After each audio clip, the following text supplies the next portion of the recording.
صدق اللہ العظیم۔ جملہ معزز و محتشم سامعین و ناظرین، اللہ رب العزت کا شکر ہے کہ جس نے ہم سب کو حضور نبی مکرم صلی اللہ علیہ وآلہ وسلم کا امتی بنایا اور اسی نسبت کے ساتھ ماہ رمضان المبارک کی نعمتیں، برکتیں اور سعادتیں عطا فرمائیں۔ ماہ رمضان المبارک کا یہ آخری عشرہ گزر رہا ہے۔ یہ اللہ رب العزت کی عنایتوں، بخششوں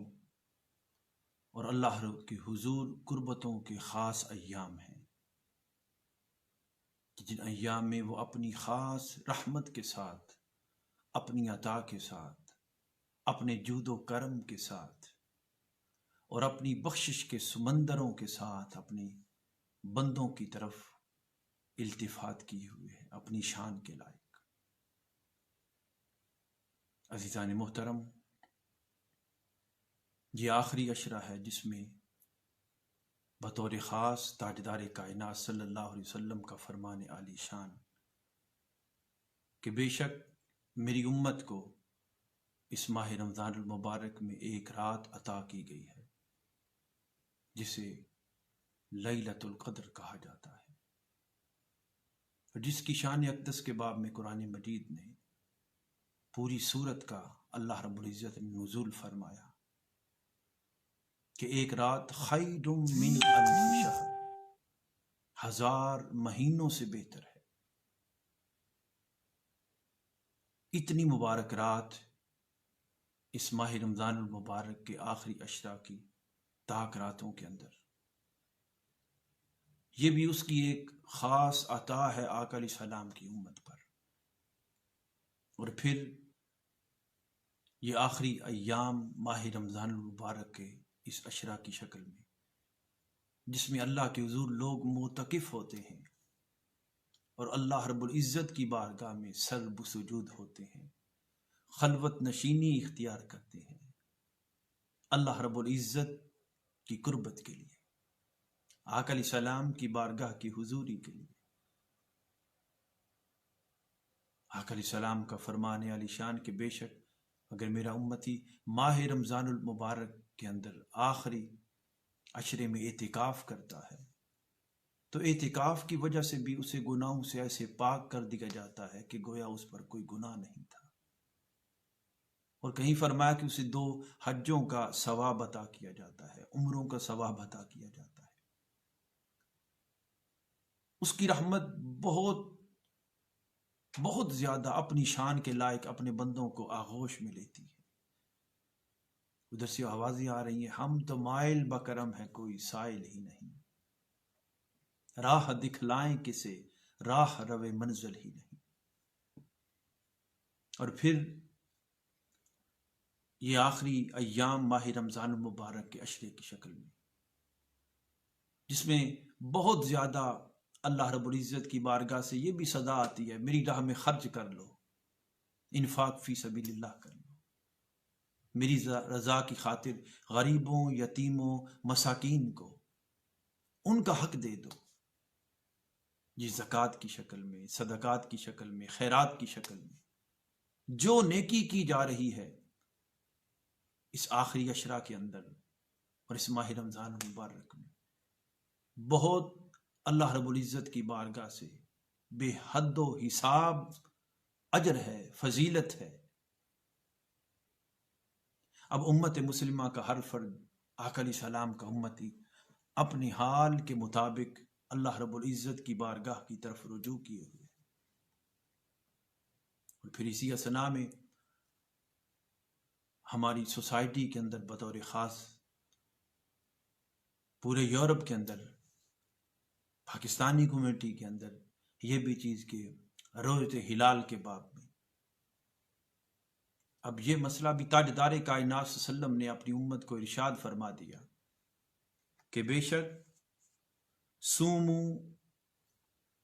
لرؤیتہ وافطروا لرؤیتہ،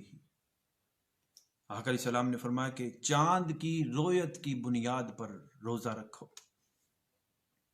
اور چاند کی رویت کی بنیاد پر افطار کرو۔ یہ مسئلہ پوری سوسائٹی کے اندر بطور خاص ہمارے پاکستانی بھائیوں کے ہاں، ائمہ علماء کے ہاں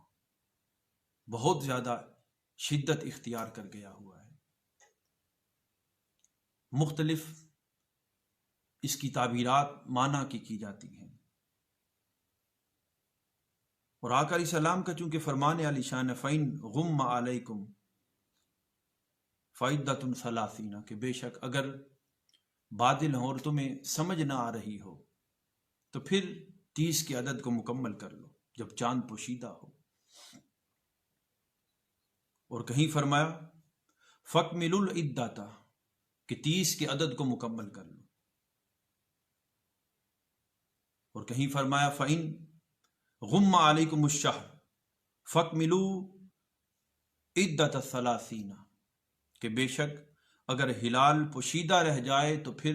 مہینے کے 30 دن گنتی کے پورے کر لو۔ یہ آقا علیہ السلام کی احادیث مبارکہ کے مختلف مقامات پر جو الفاظ آئے ہیں، جسے امام احمد بن حنبل نے ذکر کیا ہے، جسے امام مسلم نے ذکر کیا ہے اور دیگر محدثین کرام نے، یہ رؤیت ہلال کا مسئلہ اس وقت تک حل نہیں ہو سکتا ہے اور پوری امت مسلمہ ایک پیج پر نہیں آ سکتی ہے جب تک جو رؤیت کا معنی ہے اس کو نہ سمجھ لیا جائے اور اس کی ڈیفینیشن کے اوپر جو ہے وہ مکمل اجتماعیت کے ساتھ اعتماد نہ کر لیا جائے۔ اب رؤیت کے لغت کی کتابوں کے اندر مختلف معنی ہے، المنجد کو اٹھائیں، القاموس کو اٹھائیں، لسان العرب کو اٹھائیں، کیونکہ آقا علیہ السلام کا فرمان عالی شان، یہ جو آقا علیہ السلام نے فرمایا کہ بے شک چاند کی رویت پر روزہ رکھو اور چاند کی رویت پر ہی تم افطار کرو۔ جب آقا علیہ السلام کا یہ فرمان عالی شان آقا علیہ السلام کی حیات طیبہ کے اندر اور بعد ازاں اس وقت جو سورسز تھا، جو ذریعہ تھا رویت کا، وہ یہی تھا کہ چاند کو دیکھا جائے، کیونکہ جو سائنس کی ظاہراً ترقی اس وقت ہو چکی ہے اور ڈیولپمنٹ ہو چکی ہے کوسمولوجی کے ذریعے، اسٹرونومی کے ذریعے، آج سائنس کی جتنی ترقی ہے اور جن معنی کو سائنس الیبوریٹ کر رہی ہے، اور سائنس جو ہے وہ رؤیت کے معنی کو جس انداز میں ڈیفائن کر رہی ہے، یہ طریقہ اس وقت نہیں تھا، اور تاجدار کائنات صلی اللہ علیہ وسلم نے اس وقت اپنے صحابہ کرام کو اور اس دور کے جو لوگ تھے، تابعین، تبع تابعین، وہ چاند کو دیکھ کر روزہ رکھتے، انہوں نے یہ معنی جو ہے اپنے دور کے مطابق یہ معنی متحقق تھا اس دور کے اندر، مگر آقا علیہ السلام نے اس کو رؤیت کا جو معنی ہے وہ صرف ننگی آنکھ کے ساتھ دیکھنے کے ساتھ ہی متعین نہیں فرمایا ہے، کیونکہ قرآن مجید رؤیت کے، ہم جب اس وقت تک رؤیت کی حقیقت کو نہیں سمجھ سکتے ہیں، اس کے معنی کو، اس کی ڈیفینیشن کو، جب تک قرآن مجید کا مطالعہ ہم رؤیت کے معنی کے باب میں اور احادیث مبارکہ کی روشنی میں اور لغت کی کتابوں میں اس کو نہیں دیکھیں گے، چونکہ ایک جہت میں آقا علیہ السلام نے فرمایا کہ چاند کی رؤیت پر روزہ رکھو اور افطار کرو، اور ساتھ فرمایا کہ اگر چاند پوشیدہ رہ جائے تو پھر گنتی کے 30 دن مکمل کر لو، چونکہ قمری مہینہ جو ہے وہ 30 سے آگے تو نہیں جا سکتا ہے، 29 کا ہوگا یا 30 کا ہوگا۔ تو یہاں پر آقا علیہ السلام نے یہ جو فرمان عالی شان ہے آقا علیہ السلام کا کہ چاند کی رؤیت پر روزہ رکھو، یہ رؤیت بصری ہے، اس کا ایک معنی رؤیت بصری ہے کہ آنکھ کے ساتھ دیکھنا، چاند نظر آ جائے، مگر اس کو آقا علیہ السلام نے مقید نہیں فرمایا ہے، اسپیسیفک نہیں فرمایا کہ صرف آنکھ کے ساتھ ہی دیکھنا ہوگا، چونکہ قرآن مجید کے الفاظ مختلف مقامات پر رؤیت کی ڈیفینیشن کو بیان کرتے ہیں. آپ اس چیز کو اور پھر یہاں پر آقا علیہ السلام نے جب فرمایا کہ تم گنتی کے 30 دن مکمل کرو، تو یہاں سے آقا علیہ السلام نے علم کا دوسرا دروازہ، تیسرا دروازہ، علم بالحساب کا، علم بالتفکر کا، علم بالعقل کا، اس دروازے کو آقا علیہ السلام نے کھول دیا. چونکہ اس وقت رؤیت بصری کے سوا اور کوئی سورسز نہیں تھا چاند کی تلاش کا، چاند کو دیکھنے کا اور چاند کے معلوم ہونے کا. اب قرآن مجید اب جو پھر ترقی ہوئی ہے، سائنس کی ترقی ہوئی ہے، ڈیولپمنٹ ہوئی ہے، تو معنی جو ہے وہ بدلتے چلے جا رہے ہیں. کیونکہ شریعت اسلامیہ کا اصول ہے کہ تغیر زمانہ کے ساتھ احکام بدل جاتے ہیں. شریعت کے احکام بدل جاتے ہیں مگر اصل وہی رہتی ہے، اس کی فروعات آگے بڑھتی چلی جاتی ہیں. اب جو انسان ترقی کرے گا، ڈیولپمنٹ کرے گا، تو نئے نئے معنی جو ہے قرآن مجید کی تعلیمات کے مطابق ہی اجاگر ہوتے چلے جائیں گے. اب قرآن مجید رؤیت کے معنی کو، چونکہ آقا علیہ السلام نے اپنے دور کے ظاہری، اپنے حیات ظاہری کے زمانہ کے جو لوگ تھے حضور کے، اور عرب کے اندر جو عرب کی سوسائٹی تھی، اس باب میں آقا علیہ السلام نے فرمایا کہ نحن امتی امی لا نکتب ولا نحسب، کہ بے شک ہم ان پڑھ قوم ہیں جو لکھنا اور حساب و کتاب نہیں کرنا جانتے ہیں. تو یہ آقا علیہ السلام کا فرمان عمومی عرب کے لوگوں کی طرف تھا، چونکہ عرب کے لوگ اتنے پڑھے لکھے نہیں تھے. اور امام بلازری نے فتوح البلدان میں اس کا ذکر کیا ہے کہ فتح مکہ سے پہلے آقا علیہ السلام کی حیات طیبہ کے اندر، اس وقت جب آقا علیہ السلام کی ولادت باسعادت ہوئی، تو ایک پورا طویل جو عرصہ ہے، اس سے پہلے صرف 8 لوگ سرزمین مکہ پر لکھے پڑے تھے، جو لکھنا جانتے تھے، پڑھنا جانتے تھے، کتابت کر جانتے تھے. یہ تو آقا علیہ السلام کا فیض تھا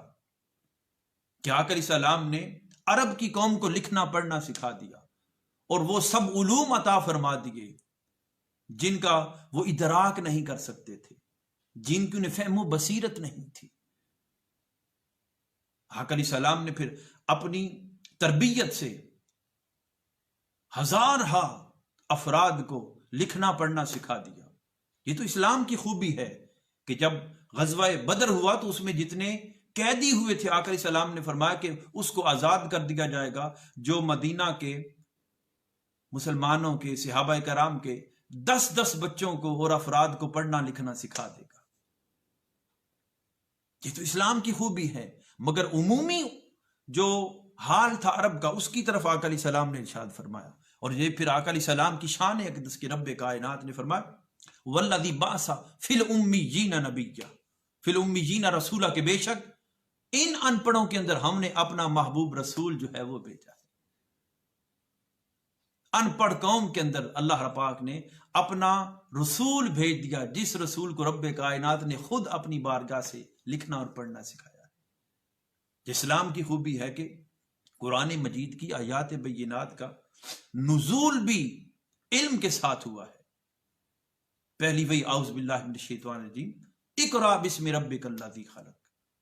پڑھیے اپنے رب کے نام سے. تو علم کے ساتھ ابتدا ہوئی ہے وحی کی. تو اس نوعیت میں یہ پیغام رؤیت کے معنی کے باب میں دیا جا رہا ہے، جس کو ہم سمجھے بغیر چاند کی کہ چاند ہو گیا ہے، نہیں ہوا ہے، نیا مہینہ رمضان المبارک کا اختتام ہو رہا ہے، نہیں ہو رہا ہے، شوال کا چاند نکل آیا ہے، نہیں نکلا ہے، تو اس وقت تک ہم اس کے معنی کو متعین نہیں کر سکتے ہیں جب تک ہم رؤیت کے معنی کو نہیں سمجھیں گے. اب قرآن مجید ایک مقام پر ارشاد فرماتا ہے الم تری کیف فعل ربک باصحاب الفیل. کم و بیش بہت سارے احباب کو یہ صورت یاد ہے. اب یہاں پر قرآن مجید دیکھیں، اب ترجمہ آپ دیکھیں گے، مختلف آپ تراجم اٹھا کر دیکھیں گے، ہمارے اہل سنت اکابر علماء کی جو تراجم ہیں ان کو بھی آپ جب اٹھا کر دیکھیں گے تو آپ کو مختلف معنی ملیں گے. کہیں ملے گا علم ترا، ترا اس کا معنی جو کیا گیا، کیا آپ نے نہیں دیکھا کہ آپ کے رب نے ہاتھی والوں کے ساتھ کیا کیا. اب یہ وہ ابرہا کا لشکر ہے کہ جس نے مکہ کو، خانہ کعبہ کو گرانے کے لیے، اللہ رب العزت کے گھر کو گرانے کے لیے حملہ کرنے کا اہتمام کیا تھا. ابرہا کا لشکر ہے، اس کا ذکر. اب یہ واقعہ جو ہے تاجدار کائنات صلی اللہ علیہ وآلہ وسلم کی یعنی ظاہری ولادت مبارک سے 50 دن پہلے کا ہے. اور یہاں جو مترجمین نے ترجمہ کیا ہے وہ یہ کیا ہے کہ کیا آپ نے نہیں دیکھا. اب یہاں آنکھ سے دیکھنے کا سوال تو ظاہری ختم ہو جاتا ہے، اس لیے کہ ابھی آقا علیہ السلام کی ولادت باسعادت نہیں ہوئی ہے اور ولادت سے پہلے کا یہ واقعہ ہے. تو اس لیے بعض مترجمین نے یہ ترجمہ کیا رویت کے باب میں، یعنی دیکھنے کے باب میں، علم ترا کیفا. کوئی ترجمہ کہتا ہے کیا آپ نے نہیں سنا، کسی نے ترجمہ کیا کیا آپ نے نہیں جانا، کسی نے ترجمہ کیا کیا آپ نے نہیں دیکھا. اب یہ رویت کے مختلف معنی جو ہیں بیان کیے جا رہے ہیں، اور قرآن مجید کی آیت اس کو الیبوریٹ کر رہی ہے، ڈیفائن کر رہی ہے. اب یہاں پر پھر اسی انداز میں، چونکہ لغت کی کتابوں کے اندر بھی مختلف معنی ہے رویت کے باب میں. کہیں رویت کا معنی جو دیکھنا ہے، جسے کہا جاتا ہے کہ آنکھ سے جو دیکھنا ہے، یہ رویت بالحاسہ ہے، یعنی آنکھ سے دیکھنا یا کسی اور حصے دیکھنا جس سے انسان سمجھ سکتا ہے، اس کو وہ بات معلوم ہو سکتی ہے، وہ سن کر ہو سکتی ہے، وہ دیکھ کر ہو سکتی ہے. اسی طرح رویت سے مراد جو المفردات کے اندر ہے وہ یہ بھی ہے کہ اس کا معنی جو ہے رویت سے مراد حصے وہمہ ہے، اور حصے متخیلہ سے یہ معلوم کرنا ہے اور یہ اندازہ لگانا. اس کا معنی یہ ہے کہ حصے وہمہ انسان گمان کرتا ہے کہ یہ معنی ہو سکتا ہے، یہ معنی ہو سکتا ہے. اب جب حصے وہمہ میں انسان آتا ہے تو پھر اس کا تعلق تو آنکھ سے کٹ جاتا ہے، سننے سے کٹ جاتا ہے، تو اس کا تعلق انسان کی عقل کے ساتھ چلا جاتا ہے، انسان کی سوچ کے ساتھ چلا جاتا ہے، تدبر اور تفکر کی طرف چلا جاتا ہے. تو یہاں دوسرا معنی جو ہے وہ رویت کا لغت کی کتابوں کے اندر وہ حصے وہمہ کے باب میں کیا گیا ہے، حصے متخیلہ کے باب میں کیا گیا ہے. اور پھر اسی طرح امام راغب اصفہانی نے تیسرا معنی بھی اس کا بیان کیا، اور وہ یہ ہے کہ رویت سے مراد رویت بالتفکر ہے، یعنی غور و فکر کرنا ہے. اور یہ معنی جو ہے وہ خالصتاً سائنسی اور تحقیقی معنی ہے. سائنس ایکسپیریمنٹ کے بعد کسی چیز کو صحیح طور پر جو ہے وہ ایکسپلین کرتی ہے، اس کے اوپر یقین کرتی ہے، اور مختلف تجربات کے بعد کسی ایک نتیجے پر پہنچتی ہے. اور سائنس کسی بھی جہت میں، کسی بھی فیلڈ میں جو بھی سبجیکٹ ہے اس کے اندر غور و خوض کرتی ہے، تجربے کرتی ہے، اور پھر بالآخر ایک نتیجے پر پہنچتی ہے. تو یہاں رویت کا جو تیسرا معنی کیا جا رہا ہے وہ رویت بالتفکر ہے. اور اسی طرح لغت کی کتابوں میں ایک اور معنی بھی رویت کا آیا ہے، اور یہ معنی ہے جسے امام راغب اصفہانی رحمۃ اللہ تعالی علیہ بیان کرتے ہیں. یہ رویت بالعقل ہے کہ عقل کی مدد سے جان لینا، اور جو عقل کی مدد سے جان لینا ہے یہ علم الحساب ہے، علم الحیت ہے. یہ ان معنی کو بیان کیے جا رہے ہیں. اب رویت کا لغت کی کتابوں کے اندر مختلف معنی ہیں. اب کوئی ایک اسپیسیفک معنی اگر اسی کے اوپر اس کو مقید کر دیا جائے اور کہا جائے کہ ہم صرف رویت کا جو معنی ہے وہ رویت بصری کے ساتھ کریں گے، ننگی آنکھ کے ساتھ دیکھنا ہے، تو اس کو تو لغت کی کتابوں نے مقید نہیں کیا ہے، اور قرآن مجید نے اس کے اوپر تفصیل کے ساتھ بات کی ہے. اب جیسے میں نے قرآن مجید کی سورۃ الفیل سے آپ کے سامنے یہ بات رکھی، اب ایک اور مقام پر آپ تصور کریں، قرآن مجید اس کو بیان کرتا ہے. ہاں پہلے اسی کو لے لیتے ہیں کہ جہاں اصحاب فیل کی بات کی گئی ہے تو وہاں دیکھنے کا جو معنی کیا گیا ہے وہ دیکھنے کا معنی آنکھ کے ساتھ تو ہے نہیں، اس لیے کہ آقا علیہ السلام کی ولادت نہیں ہوئی ہے اور ولادت سے پہلے کا معاملہ ہے. تو اس لیے مترجمین نے یہاں پر یہ معنی کیا، کیا آپ نے نہیں سنا، کیا آپ نے نہیں جانا، یعنی یہاں جاننے کا جو معنی ہے وہ اللہ رب العزت کی بارگاہ سے وہ علم وہی ہے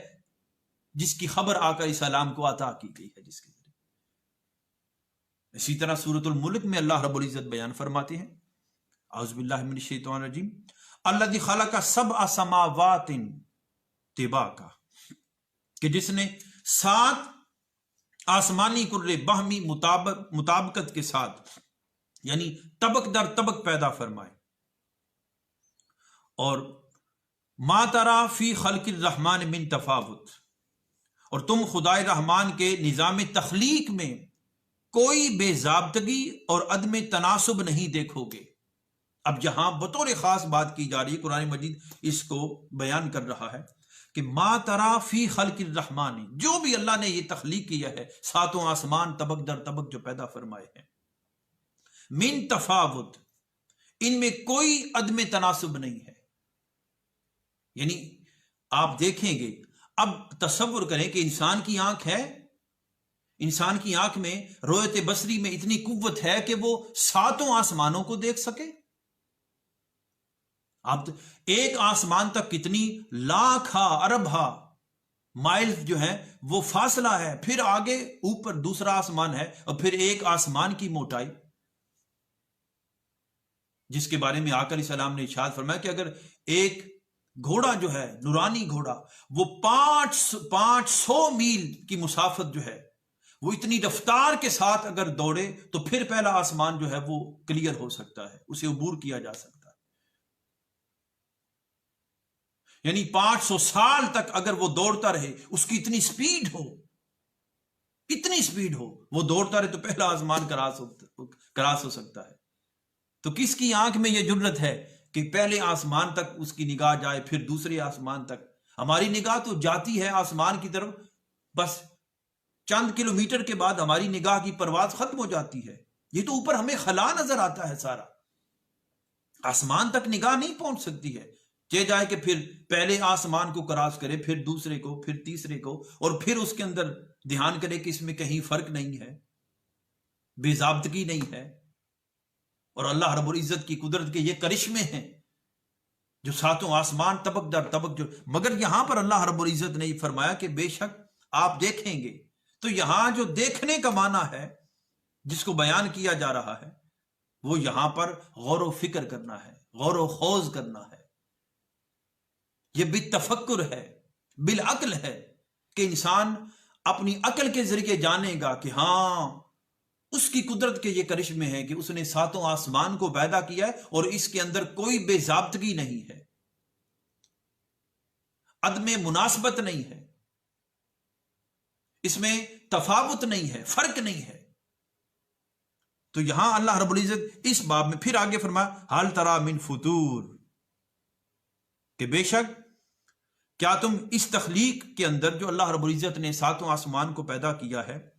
کوئی شگاف یا خلل دیکھتے ہو؟ تو استفہام کی شکل میں ہے، سوالیہ انداز میں کہ ہاں واقعی نہیں دیکھ سکتے ہو، اس میں کوئی فرق نہیں ہے. تو یہاں جو ترا کا معنی بیان کیا جا رہا ہے وہ رویت بالبصر کا نہیں ہے اس انداز کے ساتھ، مگر بیان اس انداز میں کیا جا رہا ہے، اس کا معنی لیا جا رہا ہے، سمجھایا جا رہا ہے. اللہ رب العزت اس کو بیان کر کے یہ پیغام دے رہے ہیں کہ جو اللہ رب العزت نے تخلیق کی ہے آسمانوں کی طبق در طبق، اس کے اندر غور و فکر کریں، غور و خوض کریں. اور پھر اسی طرح ایک اور مقام پر، اور چونکہ جب بات ختم کی تو فرمایا فرج البصر ہل ترا من فطور، کہ فرمایا کہ تمہاری آنکھ جو ہے وہ پلٹ آئے گی، لوٹ آئے گی، یعنی سمجھ نہیں سکتی ہے تمہاری آنکھ اس کا احاطہ نہیں کر سکتی ہے. تمہاری آنکھ جو رویت بصری کا اگر تم معنی مقید کرنا چاہو گے تو اللہ رب العزت فرما رہا کہ یہ رویت بصری سے کام نہیں ہونے والا ہے، یہ عقل کے ساتھ ہے، غور و خوض کے ساتھ ہے، تفکر کے ساتھ ہے۔ ہاں، ہم نے انسان کی عقل کو اتنی پرواز دے دی ہے کہ اگر سوچے گا تو پھر اس کو ہماری نشانیاں نظر آئیں گی۔ اور یہ بھی معنی، پھر یہ جو معنی غور و خوض کا کیا جائے گا اور غور و فکر کا سمجھا جائے گا عقل کے ساتھ، دماغ کے ساتھ، سوچ کے ساتھ، تو یہ بھی معنی رویت کے باب میں آئے گا، رویت سے الگ نہیں ہوگا۔ چونکہ رویت کے ہم مختلف معنی سمجھتے جا رہے کہ رویت بالبصر بھی ہے، رویت بالعقل بھی ہے، اور رویت بالتفکر بھی ہے۔ اور پھر اسی طرح قرآن مجید میں فرمایا سورۃ الحج کے اندر اللہ رب العزت نے الم تری ان اللہ یسجد لہ من فی السماوات ومن فی الارض، کیا آپ نے نہیں دیکھا ہے کہ زمین و آسمان میں جو کچھ ہے، ساری مخلوق جو ہے وہ اللہ رب العزت کو سجدہ ریز ہوتی ہے۔ اب اگر یہاں سے یہ معنی لیا جائے کہ یہاں رویت کا معنی جو ہے وہ آنکھ سے، ننگی آنکھ سے ہی دیکھنا ہے، تو یہاں تو قرآن مجید بیان فرما رہا کہ جو کچھ زمین و آسمان کے اندر ہے وہ اللہ کے حضور سرب سجود ہوتی ہے۔ تو اب انسان کی آنکھ دیکھتی ہے، کیا درخت اللہ کے حضور سجدہ کر رہے ہیں؟ اب وہ کیسے سجدہ کرتے ہیں انسان کی آنکھ نہیں دیکھتی ہے۔ پہاڑ کیسے اللہ کے حضور سجدہ کرتے ہیں انسان کی آنکھ نہیں دیکھتی ہے۔ زمینوں کی پنہائیوں میں جو کچھ ہے وہ انسان کی آنکھ کیا دیکھتی ہے کہ اللہ کے حضور وہ سجدہ کر رہے ہیں؟ تو یہاں جو معنی کیا جا رہا ہے، بتایا جا رہا ہے، اس لیے کہ ننگی آنکھ کے ساتھ یہ ممکن ہی نہیں ہے۔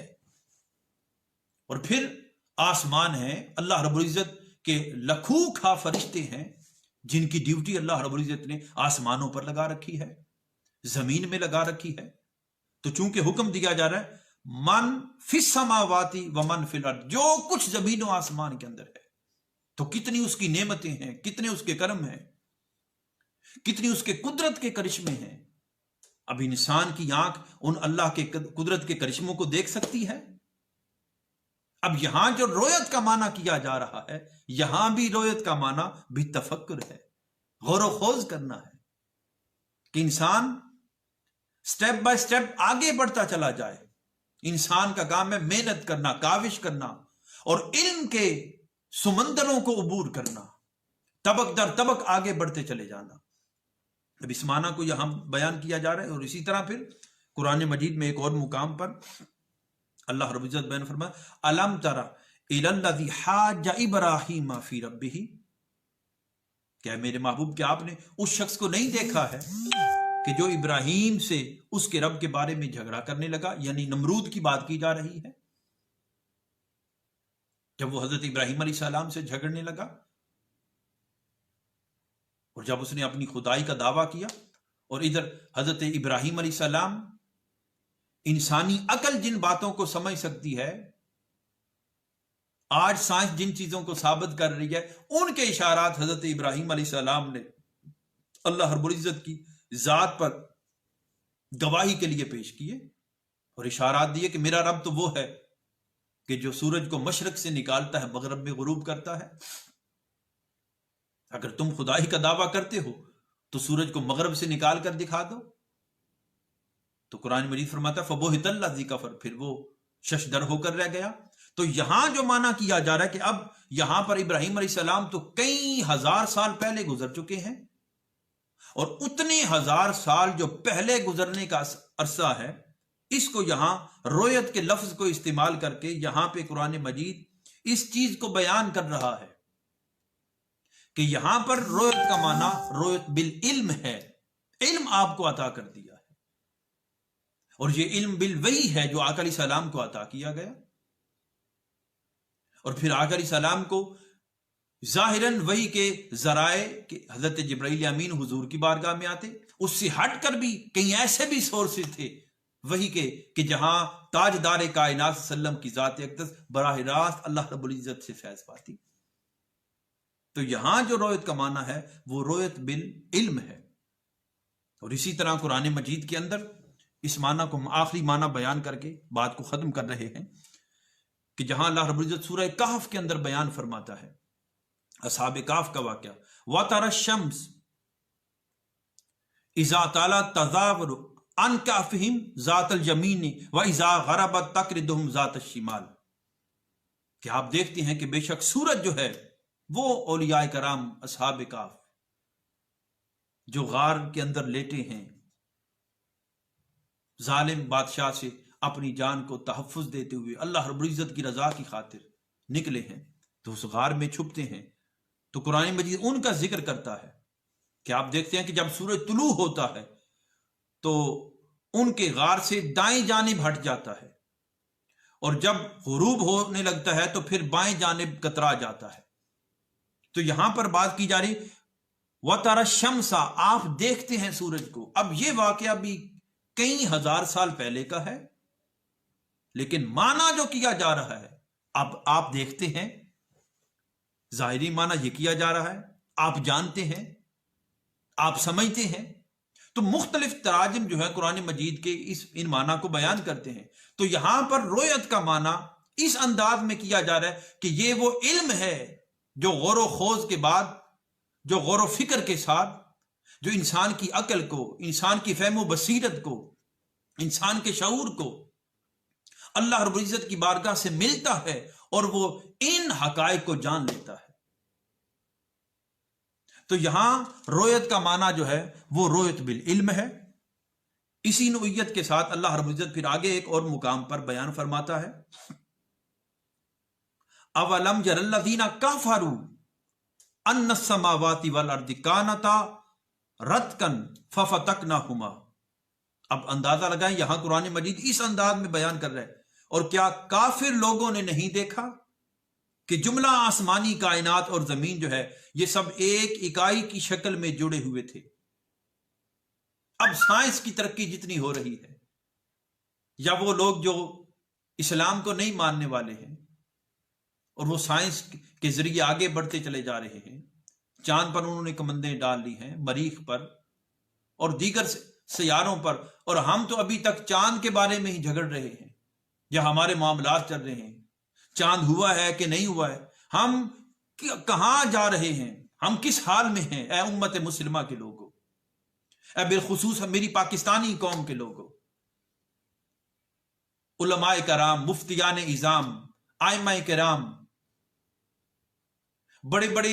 درباروں کے سجادہ نشین، جبے والے، کبے والے، سارے احباب، ہم کہاں کھڑے ہیں؟ اور قرآن مجید اس چیز کو بیان کر رہا، علم یر الذین کفروا، وہ لوگ نہیں دیکھتے ہیں جنہوں نے کفر کیا، یعنی جو کافر ہیں، کہ ان السماوات والارض کانتا، کہ بے شک زمین اور یہ کائنات جو ہے یہ سب ایک اکائی کی شکل میں جڑے ہوئے تھے۔ اب کافروں نے کہاں دیکھ لیا؟ آپ اندازہ لگائیں نا، یہاں اللہ رب العزت بیان فرما علم یارا، کیا انہوں نے نہیں دیکھا ہے؟ اب کافروں کی جو ریسرچ ہے، اب میں سادے جملوں میں آپ احباب تک یہ میسج دے رہا ہوں، جو ان کی ریسرچ ہے، جس کے اوپر انہوں نے تگ و دو کی ہے، غور و خوض کیا ہے، سائنس اس چیز کو بیان کر رہی ہے کہ سورج اور چاند کے درمیان کتنا فاصلہ ہے، اور سورج کے گرد کیسے یہ پورا نظام اللہ رب العزت کا نظام کائنات جو ہے، جو نظام شمسی ہے، یہ کیسے چل رہا ہے، چاند کتنے دنوں کے اندر زمین کے بارے میں اپنا چکر مکمل کرتا ہے، زمین چاند سورج کے گرد کیسے گھوم رہی ہے، یہ ساری جو چیزیں اس وقت بیان کی جا رہی ہیں، جنہیں سمجھا جا رہا ہے۔ اب یہ سائنس کی ترقی جس نوعیت میں ڈیولپمنٹ کر رہی ہے، آگے بڑھتی جا رہی ہے، اب اس وقت پوری دنیا کے اندر وہ جو نان مسلم ہیں اور جن کا علم اور نالج جو ہے وہ ایک اس دور جدید کے اندر ایک مضبوط دلیل بن چکا ہے، اب ان کی جو مضبوط دلیل بننا ہے اور ان کی بات کی جو ایک اتھینٹک سٹی ہے، جو قرآن مجید جس کو بیان کر رہا ہے، اس لیے سائنس جتنی بھی بیان کرتی چلی جائے گی، جس موضوع کو بیان کرے گی، سائنس بالآخر قرآن مجید کے سامنے سر بسجود ہو جاتی ہے۔ اس کائنات کی انفارمیشن، اس کائنات کا نالج، اس ساری سلسٹی کا پورا جو نالج ہے، جتنا بھی اگر نان مسلم بھی حاصل کر لیں گے اپنی جدید سے جدید سرچ کے بنا پر بھی، تو انہیں قرآن مجید کے سامنے سر بسجود ہونا ہوگا۔ اس لیے یہ غور و خوض کے ذریعے، تفکر کے ذریعے جس نتیجے پر بھی پہنچیں گے وہ نتیجہ قرآن مجید بیان کر رہا ہے، جس نتیجے میں کوئی رتی برابر شک نہیں ہوگا، شبہ نہیں ہوگا، اور وہ حقیقت پر مبنی ہوگی، وہ نتیجہ قرآن مجید اس کو 1400 سال پہلے بیان کر چکا ہے۔ اس لیے یہاں فرما کیا کافر لوگوں نے نہیں دیکھا، اب کافروں نے کہاں دیکھنا ہے؟ ظاہری آنکھ سے تو دیکھا نہیں جا سکتا ہے، اب یہ جو دیکھنا ہے یہ غور و خوض کرنا ہے، یہ رویت بالتفکر ہے، یہ رویت بالعقل ہے، یہاں اس معنی کو بیان کیا جا رہا ہے۔ تو آج میں نے چاہا کہ اس جمعۃ المبارک پر رویت کے جو مختلف معنی ہیں ان کو آپ کے سامنے بیان کیا جائے، اور اگلے جمعۃ المبارک پر انشاءاللہ تعالی ہم رویت کے باب میں جو چاند کے بارے میں مسئلہ اس وقت چل رہا ہے، انشاءاللہ تعالی اس کا قرآن مجید اور احادیث مبارکہ اور جدید سائنس کی روشنی کے اندر جو حتمی نتیجہ اور رزلٹ ہے انشاءاللہ اس کو ہم اگلے جمعۃ المبارک پر بیان کریں گے۔ والسلام علیکم ورحمۃ اللہ وبرکاتہ۔